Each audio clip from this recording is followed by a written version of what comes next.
Capital structure से मुराद कि आपकी कैपिटल की क्या कंपोजिशन है, मतलब उसमें डेट कितना परसेंट है और इक्विटी कितनी है। हमारे पास सेवरल कैपिटल स्ट्रक्चर थ्योरीज हैं और हर एक का मकसद ये है कि डेट फाइनेंसिंग, इक्विटी फाइनेंसिंग और market value of the firm में जो है रिलेशनशिप है उसको एक्सप्लोर करें, और हर एक का मेथड जो है वो थोड़ा सा डिफरेंट है।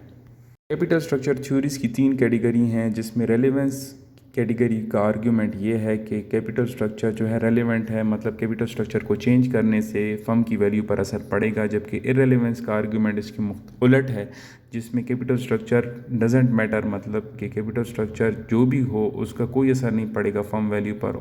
और अदर थ्योरीज़ में हमारे पास ट्रेड ऑफ थ्योरी आ जाती है और पैकिंग ऑर्डर थ्योरी आ जाती है।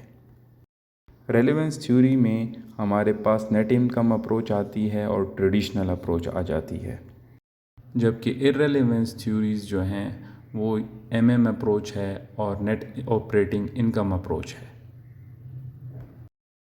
और थर्ड कैटेगरी जिसमें अदर कैपिटल स्ट्रक्चर थ्योरीज़ आ जाती हैं, उसमें ट्रेड ऑफ थ्योरी है और पैकिंग ऑर्डर थ्योरी। इस तरह हम कैपिटल स्ट्रक्चर थ्योरीज़ को 3 कैटेगरी में डिवाइड कर देते हैं।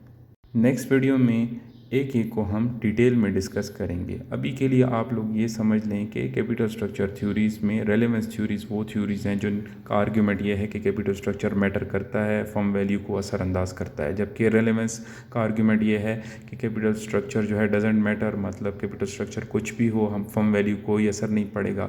जबकि अदर थ्योरीज जो हैं ट्रेड ऑफ थ्योरी वो ये आर्ग्यूमेंट पेश करती हैं कि जो है कैपिटल स्ट्रक्चर हमारे पास में डेट हम जब भी इस्तेमाल करेंगे तो उसके कुछ बेनिफिट्स हैं और उसके कुछ कॉस्ट भी कंपनी को बियर करनी पड़ती है। और पैकिंग ऑर्डर आपको एक हायरार्की पेश करती है, जिसमें सबसे पहले हम internal source of financing use करते हैं, फिर डेट यूज़ करते हैं और आखिर में इक्विटी फाइनेंसिंग यूज़ करते हैं।